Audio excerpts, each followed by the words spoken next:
सत्संग ऐसी कोई विधा नहीं कि इसी आधे घंटे में होती है। It's going on. Hanuman ji इतने बड़े संत हैं, रावण को समझा के आए, नहीं माना। हनुमान जी कहते तेरी मर्जी। दुनिया में ऐसा रसराज आज तक कोई हुआ नहीं श्री कृष्ण की तरह। उनकी वाणी किसी को बाध्य नहीं करती, ए तुमको मानना ही पड़ेगा। नो नो नो, भगवान ने कहा इट्स योर चॉइस। ऐष्णा और वासना रुकेगी तो आज और अभी, कल कभी कुछ नहीं रुकता। जो लोग ये सोचते हैं धीरे धीरे रोक लेंगे, वो कभी नहीं रोक सकते, वो जलेंगे। वो पेट्रोल की तरह है, आग लग गई तो फिर तुम्हारे कंट्रोल में ना होगी। जिसने रोका वो आज और अभी इसी वक्त उंगली माल की तरह बुद्ध के सामने सरेंडर कर गया। रत्नाकर की तरह वाल्मीकि बन गए।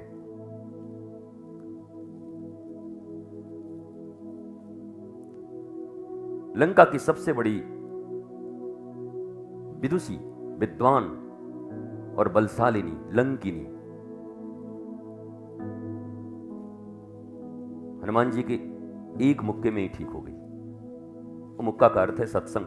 सत्संग किया, लग गई एक वाणी हृदय में, और ये बोली मैं किसकी रक्षा कर रही हूं, ऐसे दुर्जन की। और फिर वही हनुमान जी जब प्रवेश करते हैं तो सबसे सुंदर आशीर्वाद देती है लंकिनी, प्रविश नगर कीजे सब काजा, हृदय राखी कौशलपुर राजा। यह बोलने वाली एक राक्षसी थी। ये सुन के हम लोगों को बड़ा अच्छा लगता है, गुरुजी हमारे घर से जा रहे हैं तो हमने कहा प्रविश नगर कीजिए सब कीजा, हम राक्षसी हो क्या? अरे बोला नहीं नहीं, हम ये तो राक्षसी बोलती थी, तुम क्यों बोल रही हो? ये कोई भगवान की वाणी थोड़ी है। ये लंका की रक्षा करने वाली रोबोटिक महिला, सुपर कंप्यूटर और एआई से लैस, मच्छर का रूप बना के भी कोई जाए तो पकड़ देती थी। हनुमान जी को भी पकड़ दिया, जबकि हनुमान जी इतने विद्वान हैं, गुणवान हैं, अष्ट सिद्धि नौ निधि के मालिक हैं। जरा सोचो लंका की सुरक्षा कितनी तगड़ी रही होगी और लंकनी कितनी तगड़ी रही होगी कि हनुमान जी को ही पकड़ दिया। बोला चोर की तरह कहां घुस रहा है, बिना परमिशन लिए हमसे। पर हनुमान जी की वाणी में इतनी शक्ति थी कि उसकी सारी वासना, ऐष्णा, तृष्णा, इच्छाएं मिट गई,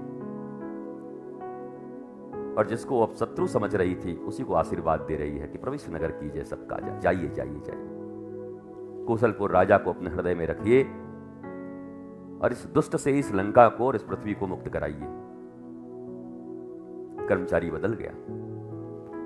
रावण ने जिसको सिक्योरिटी ऑफिसर रखा था सबसे बड़ा, और वही जाकर मिल गया हनुमान जी से। अब बेचारा बचेगा भी कैसे? इसलिए जीवन में चोट लगती है जब ये बातें लोग सुनते हैं, तो कुछ लोगों को चोट लगती है। जो बदलना चाहते हैं उनको थोड़ी चोट लगती है, और जो केवल सुनने के अभ्यस्त हैं उनको तो कोई दिक्कत नहीं, वो तो सुनते रहते हैं। पर जो थोड़ा भी बदलना चाहता है उसको थोड़ी भीतर घबराहट होती है। ये क्या बोल रहा है बाबा, बिना मतलब का बोलते रहता है। कितना अच्छा हम दाल रोटी खा रहे थे, अभी काम कर रहे थे, ये बिना मतलब का हमारे भीतर में, ये बंद कर दो, ये बंद कर दो, ये बंद कर दो। तो क्या हम नीरस जीवन जिए? नीरस नीरस बोलता है। भगवान श्री कृष्ण सरस हैं, महारास करते हैं, रास रसौ वै सह। दुनिया में ऐसा रसराज आज तक कोई हुआ नहीं श्री कृष्ण की तरह। और वही श्री कृष्ण उद्धव जी को कह रहे हैं कि उद्धव, ये जितना योग, यज्ञ, हवन, जप, कीर्तन, जितने प्रकार के अनुष्ठान तुम देखते हो, व्रत, इन सब में भी उतना सामर्थ्य नहीं है उद्धव जितना सामर्थ्य मुझे प्रसन्न कर देने की सत्संग में है। ये उद्धव से भगवान कह रहे हैं। उद्धव से उनका ये कन्वर्सेशन है, और ये कन्वर्सेशन सब लास्ट में है, अंत में। ऐसे भी कहा जाता है कि जब व्यक्ति जाने वाला होता है तो झूठ नहीं बोलता। अर्जुन के साथ जो कन्वर्सेशन है वो गीता का, वो अंतिम नहीं है। अंतिम गीता उद्धव के साथ है भगवान का। बोला उद्धव मेरे अनुभव में ये आया, अब मैं तुझे कह के अब मैं तो जाऊंगा भाई, हमारा लीला हुआ। तो उसमें उन्होंने सत्संग की महिमा को बताया। सत्संग, इसलिए आप सब भी जीवन में सत्संग को उचित महत्व देना। दोगे तो मौज में रहोगे, नहीं दोगे तो दरिद्रों की तरह रहोगे। इसमें कोई रिक्वेस्ट करने की भी कोई बात थोड़ी, कोई कंडक्टर हम थोड़ी है, कोई टिकट थोड़ी बेच रहे हैं, कोई हमारा प्रोडक्ट थोड़ी है कि खरीद लीजिए बॉर्नवीटा हॉर्लिक्स 10% हमको मिलेगा। तुम करोगे तो आनंदित होगे, नहीं करोगे तो दरिद्रों की तरह जियोगे।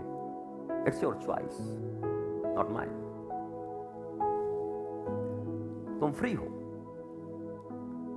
शास्त्र, संत, ईश्वर किसी को बाध्य नहीं करते, गुरु किसी को बाध्य नहीं करते।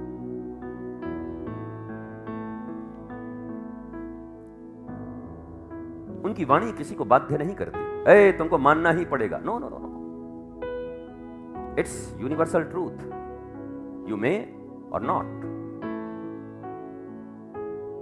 It's your choice.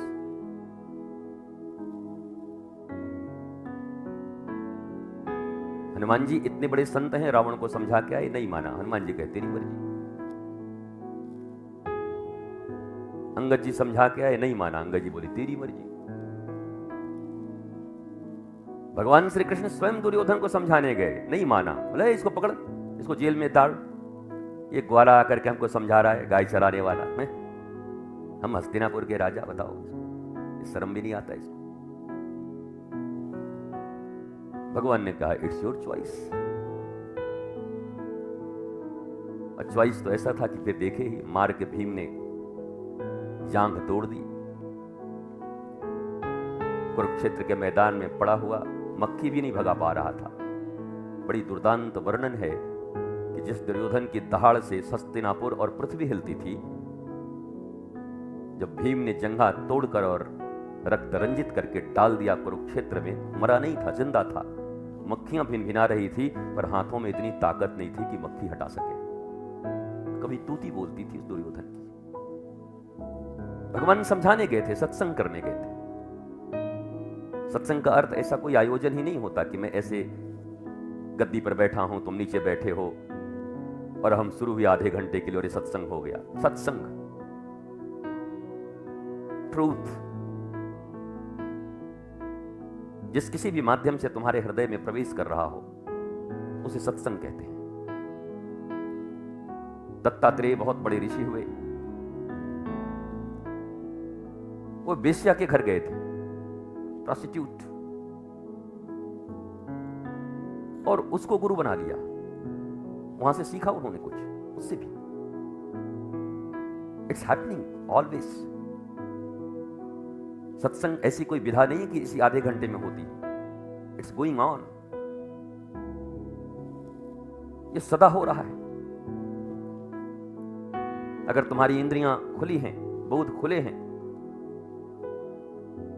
तो जैसे दत्तात्रेय ने 24 गुरु बनाए सीखने के लिए। सीखने के लिए हजारों लाखों गुरु हैं दुनिया में, करोड़ों, सबसे सीखो।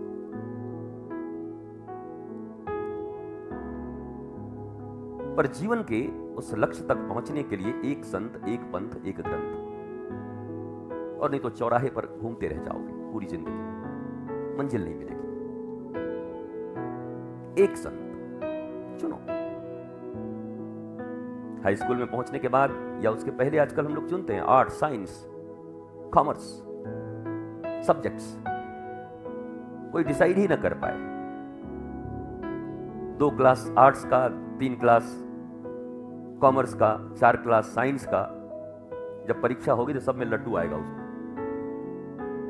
अपने आप बिना मिठाई के दुकान गए लड्डू मिलेगा उसको हर जगह। तो तुम्हारे जीवन में भी लड्डू मिलेंगे तुम्हें। You have to choose your path. आपको लक्ष्य करना होगा, चुनना होगा। एक निश्चित और निर्धारित दिशा की ओर जानी होगी। जिसकी दिशा ठीक नहीं होती, उसकी दशा ठीक नहीं होती। दिशा भ्रम जिसका है उसकी दशा कभी ठीक नहीं हो सकती। फिजिकली आपका प्रोफेशन क्या है उससे कोई फर्क नहीं पड़ता। You are teacher, you are leader, conductor, contractor, engineer, doctor, IAS, IPS, businessman, singer, musician, कुछ भी हो सकता है। It's your profession. बट सत्संग तुम्हें सब में ग्रहण करना होगा।